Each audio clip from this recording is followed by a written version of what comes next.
ಇನ್ನು ಬೆಳಗಾವಿಯ ಕಿತ್ತೂರು ರಾಣಿ ಚೆನ್ನಮ್ಮ ಕಿರು ಮೃಗಾಲಯದಲ್ಲಿ ಕೃಷ್ಣ ಮೃಗಗಳ ಮಾರಣ ಹೋಮ ಇವತ್ತಿಗೂ ಕೂಡ ಎಕ್ಸಾಕ್ಟ್ ರೀಸನ್ ಏನು ಅಂತ ಗೊತ್ತಾಗಿಲ್ಲ. 31 ಕೇರಿಕೆ ಆಗಿದೆ.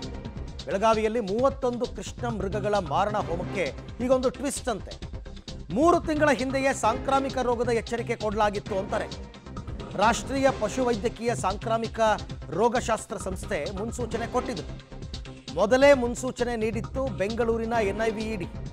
ಪಶುಸಂಗೋಪನಾ ಇಲಾಖೆಯಿಂದ ಅರಣ್ಯ ಇಲಾಖೆ ಮತ್ತು ಮೃಗಾಲಯಗಳಿಗೆ ಮಾಹಿತಿ ಕೊಡಲಾಗಿತ್ತು.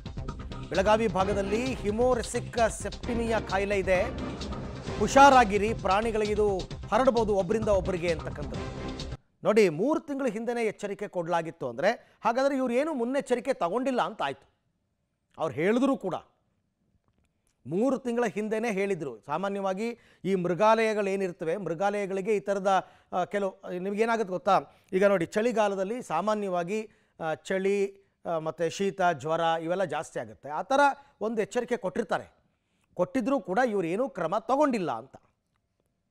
ಈ ಬಗ್ಗೆ ಮತ್ತಷ್ಟು ಮಾಹಿತಿ ನನ್ನ ಕೊಲೀಗ ದಿಲೀಪ್ ಅವರಿಂದ ಪಡ್ಕೊಳ್ಳೋಣ. ದಿಲೀಪ್, ಈಗ ಇದಕ್ಕೆ ಅಂತಲೇ ಇರತಕ್ಕಂಥ ಸಂಸ್ಥೆಯೊಂದು ಮುನ್ನೆಚ್ಚರಿಕೆ ಕೊಟ್ಟಿದ್ದರೂ ಕೂಡ ಇಲ್ಲಿ ಯಾರೂ ಏನೂ ಮುಂಜಾಗ್ರತಾ ಕ್ರಮವನ್ನು ತಗೊಂಡಿಲ್ಲ. ನಾವು ಡೇ 1 ಹೇಳ್ತಾ ಇದ್ದೀವಿ, ಇದು ಅಲ್ಲಿನ ಅಧಿಕಾರಿಗಳ ನಿರ್ಲಕ್ಷ್ಯ ಅಂತ.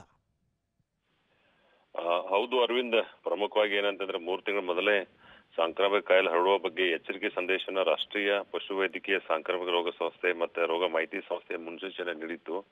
ಆದ್ರೂ ಕೂಡ ಇವ್ರು ಯಾವ ಮುಂಜಾಗ್ರತಾ ಕ್ರಮವಾಗಿ ಏನೋ ಔಷಧಿಗಳು ಇಟ್ಕೊಳ್ಳೋದಾಗ್ಲಿ ಅಥವಾ ಬೇರೆ ತರ ಸ್ಥಳಾಂತರ ಮಾಡಿ ಯಾವ ವಿಚಾರದಲ್ಲೂ ಕೂಡ ಮುತುವರ್ಜಿ ವಹಿಸಿಲ್ಲ. ಹೀಗಾಗಿ ಇದೊಂದು ಅಧಿಕಾರಿಗಳ ದಿವ್ಯ ನಿರ್ಲಕ್ಷ್ಯ ಅಂತಾನೆ ಹೇಳ್ಬೋದು. ಯಾಕಂದ್ರೆ ಇಷ್ಟೊಂದು ಪ್ರಮಾಣದಲ್ಲಿ ಕೃಷ್ಣ ಮರಗಳು ಸಾವಾಗ್ತಾ ಇರೋದು, ಮತ್ತೆ ಇನ್ನೊಂದು ಮಾಹಿತಿ ನಮ್ಗೆ ಬರ್ತಾ ಇರೋದೇನಂದ್ರೆ ಅಕ್ಕಪಕ್ಕದಲ್ಲಿರ್ತಕ್ಕಂಥ ಏನು ಗ್ರಾಮಗಳಲ್ಲೂ ಕೂಡ ಇವತ್ತು ಮಾಹಿತಿಯನ್ನ ಸಂಖ್ಯೆಯನ್ನು ಮಾಡ್ತಾ ಇದ್ದಾರೆ. ಏನಂತಂದ್ರೆ ಮೃಗಾಲಯ ಸರಣಿ ಸಾಗುವ ವಿಚಾರದಿಂದ ಹರಡುವ ಬ್ಯಾಕ್ಟೀರಿಯಾ ಹೊರಗಡೆ ಕೂಡ ಹರಡುವ ಸಾಧ್ಯತೆ ಇದೆ. ಅಂದ್ರೆ ಏನು ಜನಸಾಮಾನ್ಯ ಇರ್ತಕ್ಕಂಥ ಏನು ದನ ಜಾನುವಾರು ಇದೆ, ಆ ಜಾನುವಾರುಗಳು ಕೂಡ ಈ ಒಂದು ಕಾಯಿಲೆ ಹರಡುವ ಸಾಧ್ಯತೆ ಇದೆ ಹಾಗೆ ಅಂತೇಳಿ ಮಾಹಿತಿಯನ್ನ ಹರಡ್ತಾ ಇದೆ. ಹೀಗಾಗಿ ಈ ಒಂದು ವಿಚಾರದಲ್ಲೂ ಕೂಡ ಡಂಗುರವನ್ನ ಸಾರ್ತಾ ಇದ್ದಾರೆ. ಅಕ್ಕಪಕ್ಕದಲ್ಲಿರ್ತಕ್ಕಂಥ ಭೂತರಾಮಟ್ಟಿ ಇರ್ಬೋದು, ಬೇರೆ ಬೇರೆ ಏನು ಅಕ್ಕಪಕ್ಕದಲ್ಲಿರ್ತಕ್ಕಂಥ ಗ್ರಾಮ ಏನಿದೆ ಆ ಗ್ರಾಮಗಳಿಗೆ ಒಂದು ಡಂಗುರವನ್ನು ಸಾರೋದ್ರ ಮುಖಾಂತರ ಈ ಒಂದು ಬ್ಯಾಕ್ಟೀರಿಯಾ ಹರಡುವ ಸಾಧ್ಯತೆ ಇದೆ ಅಂತ ಹೇಳಿ ಮಾಹಿತಿಯನ್ನು ರವಾನೆ ಮಾಡ್ತಾರಂತ. ಹೀಗಾಗಿ ಇಲ್ಲಿ ಬೆಳಗಾವಿಯ ಏನು ಅರಣ್ಯಾಧಿಕಾರಿಗಳ ದಿವ್ಯ ನಿರ್ಲಕ್ಷ್ಯ ಅಂತಾನೆ ಹೇಳ್ಬೋದು Arvind. Correct, thank you Dilip ತಮ್ಮೆಲ್ಲ ಮಾಹಿತಿಗೆ. ಜೊತೆಗೆ ಇನ್ನೊಂದು ಆತಂಕ ಇದೆ, ಏನು ಗೊತ್ತಾ,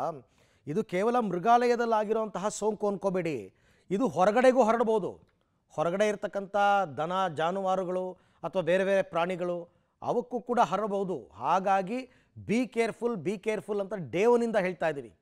ಯಾವ ಪ್ರಾಣಿಗಳು ಸೋಂಕಿಗೀಡಾಗಿರ್ತವೋ ಆ ಪ್ರಾಣಿಗಳನ್ನು ಉಳಿದ ಪ್ರಾಣಿಗಳಿಂದ ಸಪ್ರೇಟ್ ಮಾಡಿ ಅಂತ ಹೇಳ್ತಾ ಇದ್ದೀವಿ.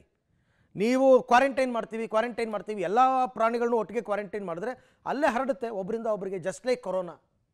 ಅಷ್ಟು ಮಾತ್ರದ ಮುಂಜಾಗ್ರತೆ ತಗೊಳ್ಳಿಲ್ಲ ಅಂತಂದರೆ ಅದಕ್ಕೆ ಇವತ್ತು 31 ಪ್ರಾಣಿಗಳು ಸಾವನ್ನಪ್ಪಿರ್ತಕ್ಕಂಥದ್ದು. ಅಧಿಕಾರಿಗಳ ನಿರ್ಲಕ್ಷ್ಯ.